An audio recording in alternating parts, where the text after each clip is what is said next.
Génesis, ayer y hoy, aprendiendo del pasado, de Génesis, ayer y hoy. Ustedes saben que la historia es notablemente reiterada cuando el ser humano es el único animal, más allá de que digamos que somos razonados, que se lleva 2 veces la misma piedra por delante.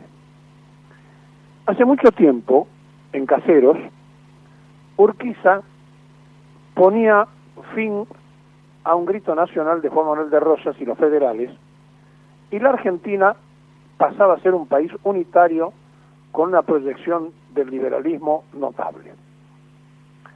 En 1955 se repite en otra escala un segundo golpe fuerte en la historia con la caída de Perón. Y también el liberalismo aparece otra vez con sus grandes tributos expresando que la solución pasaba por allí. Urquiza usó a extranjeros para derrotar a Rosas. Rojas y Aramburu y Leonardi usaron a los ingleses de respaldo para financiar el golpe de Estado que bombardeó primero y que después, 3 meses más tarde, en septiembre, se volteaba el gobierno nacional de Perón. Y esto sirvió para que de ese desprendimiento liberal apareciera, allá por 1955, un capitán ingeniero, que en realidad había estado, como tantos otros, y como el propio Rojas, que tenía la medalla de la lealtad, coqueteando con el peronismo. Se llamaba Álvaro Elzogaray. Y Álvaro Elzogaray creó con un periodista que había sido nada más ni nada menos que secretario de Alberto Tesser, el vicepresidente de Perón, que era miembro de las logias masónicas y que después había que pegarle para que no hablara más en el 55, Neustadt, afiliado al Partido Justicialista, y Elzogaray, que también había coqueteado con aquel momento con el peronismo, no existía Partido Justicialista, sino Partido Peronista, se las ingeniaron, uno haciendo el pertenecer a la televisión y el otro como experto en economía, de instalar al capitán ingeniero. Entonces, Elzogaray ocupó distintos cargos en dictaduras, fue convocado también en democracia y notablemente en 1989, con el regreso del peronismo con Carlos Menem, apareció un acuerdo insólito con la derecha de la UCD, que no era nada más ni nada menos que eso, que el liberalismo. En el distrito de San Martín y en el bloque de concejales de la UCD trabajaba un joven de UPAU. UPAU era el Movimiento Universitario de Jóvenes Liberales, que era Sergio Massa. Y allí se conoció con Graciela Camaño y con Luis Barrio Nuevo, que se abrían aquel momento y estaban de acuerdo con el ingreso en masa de el sector de la derecha liberal. Y se vinculó con el peronismo y siguió, y no solamente él, sino que muchos otros. Uno llegó a ser vicepresidente de la Nación con Cristina Fernández, otro llegó en época de Menem a estar al frente como alderete del PAMI, y así podemos buscar y vamos a encontrar una cantidad enorme, y la propia María Julia Elzogaray, que terminó siendo funcionario del gobierno de Carlos Menem, quien se fotografiaba con Álvaro Elzogaray. Y entonces dio la sensación que eso se diluía. Y hay una vieja foto en River Plate donde Elzogaray llevó mucha gente y mucha juventud, y se repartían unas ranitas que utilizaban haciendo el ruidito, y que todos los jóvenes, como novedad a nivel universitario y en los colegios, recibían eso. Y entre los que estaban pagando 5 pesos de entonces, que le cobraban a las sillas que se ponían en el campo de juego de River, más allá de las tribunas que estaban completas, estaba Sergio Massa, estaba quien fuera vicepresidente de Cristina, etcétera, etcétera. Y Massa comienza una carrera metódica, entra en el peronismo con el menemismo, sigue, hace sus distintas vinculaciones, hace su propia construcción política, que es el Frente Renovador, incluso se hace un plenario, un congreso, una asamblea, como quieran llamarlo, en Parque Norte, donde se deciden hacer el acuerdo con el kirchnerismo, entonces Graciela Camaño se abre de esa situación, va, habla ese día allí, pero no participa del acuerdo, y se hace la fusión que permite voltearle las opciones al macrismo, que era la bandera del liberalismo de ese momento. Y entonces Sergio Massa, que había pasado por ser intendente de Tigre, que había estado durante los gobiernos kirchneristas en distintos lugares, que había manejado ANSES y había estado en distintas funciones, empieza a ganar Estado Público y llega a ser jefe de gabinete. Después de ser jefe de gabinete de Cristina, del gobierno de kirchnerista, dijo que fue el peor cargo que a él le había tocado. Ayer nosotros, a propósito, preguntamos cómo se lo veía como jefe de gabinete y agregábamos que esto no era oficial, que era simplemente una pregunta que hacíamos. ¿Por qué? Porque sabemos que el único cargo que Massa no quiere es el de jefe de gabinete, porque dice que es la inacción, que no se hace nada. Cuando se produce la crisis que pega el portazo del ministro saliente de Economía, Massa, que tiene una reunión en Residencia de Olivos, le había hecho la propuesta de hacerse cargo de toda la economía y ofrece nombres, entre los que estaba Martín Regrado y varios más, acerca de tomar el Banco Central, el Ministerio de Desarrollo que tiene Scioli, el Ministerio de Economía, etcétera, etcétera, y Fernández no acepta, es decir, da vuelta y dice que no. Se hace una reunión con Cristina, tira un poco la pelota afuera haciendo tiempo, y finalmente aparece Batakis. Y Batakis apareció con el apoyo de todos.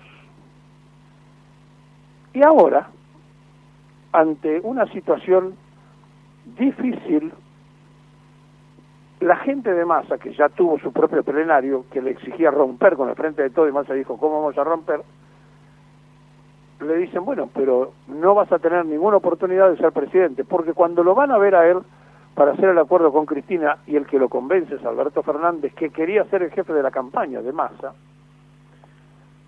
le dice, la otra te toca a vos, Sergio, dale, vamos en esta juntos y le ganamos a Macri, y así pasó.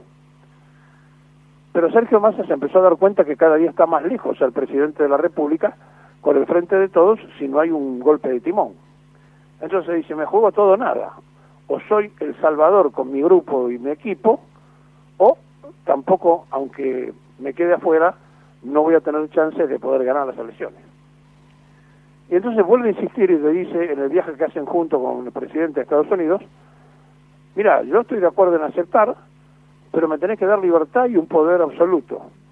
Fernández dice, déjame que lo consulte con Cristina, lo hablan, y Cristina toma una decisión, dice, bueno, si tiene tanta decisión política, tanta ambición para ser, y tanta voluntad de ser, en un momento tan difícil como este, ¿por qué no darle la oportunidad? A todo esto, Sergio Massa viene construyendo con Máximo Kirchner una muy buena relación, quizá por la edad, de hace bastante tiempo. Y entonces aparecen los primeros voceros, por ejemplo, el ex intendente de Loma de Zamora, ahora ministro, que sale a apoyar esa posibilidad. Todos los gobernadores ayer diciéndole a Fernández que está muy bueno, y aparece sorpresivamente para todos una versión que se instala por toda la prensa de que Massa sería el nuevo ministro de Economía, cosa que no va a ser así, después le explico, y entonces aparece inmediatamente la suba de los bonos y empieza a crecer inmediatamente la confianza otra vez que no estaba en Wall Street en la Argentina. ¿Por qué es esto? Porque Massa está referenciado con la embajada y está referenciado por, sea cierto o no sea cierto, como que tendría apoyo de Estados Unidos. Y lo cierto y lo real es que esto se establece a través de su viejo pasado de la UCD y demás, y que solo salía a tener algunas reuniones en la embajada, y entonces lo dan como hombre de Estados Unidos. Y en realidad, eso le vino bien al golpe de efecto que se produjo en el movimiento de la timba financiera, que siempre es movida, es profeso, para abajo, para arriba. Y entonces ayer todos se impactan, los gobernadores, todos, y dicen, mirá, simplemente con el rumor de que Massa podría ser el superministro, la economía empezó a ir para arriba, los papeles argentinos crecieron. Y es notable, ¿no? Es notable porque en la reunión de gobernadores que estuvieron con el presidente durante 2 horas, el único que no fue es Alberto Rodríguez Sá, que después sí estuvo en la reunión de gobernadores que hicieron por separado. Y Alberto no fue porque dijo, ya conozco toda esta historia, ya sé cómo es. Claro, porque el hermano vivió aquella semana donde todos apoyaban y después no había nadie, ¿no? Me refiero a Adolfo. Entonces, estamos viviendo un momento bisagra, yo se los anticipé, el primer día de esta semana, que era una semana definitiva, donde este fin de semana va a haber novedades y en realidad, entre viernes, sábados y domingo, se va a determinar cuál sería el rol, que no sería del ministro de Economía, sino del superministro, pero sin ser jefe de gabinete. Es decir, manejando los resortes económicos. ¿Qué significa esto? Banco Central, la AFIP, la aduana, es decir, los lugares que hay que marcar para el control económico. También está lo de Scioli ahí, que no sabemos en qué pauta juega, pero Fernández se resiste a hacer más cambios. Massa le dice, no, yo sí voy, llevo mi equipo, y Bataki lo dejamos, pero en otro cargo, es decir, en el equipo económico, pero ocupando otro cargo. Todo esto pasa mientras los orígenes influyen.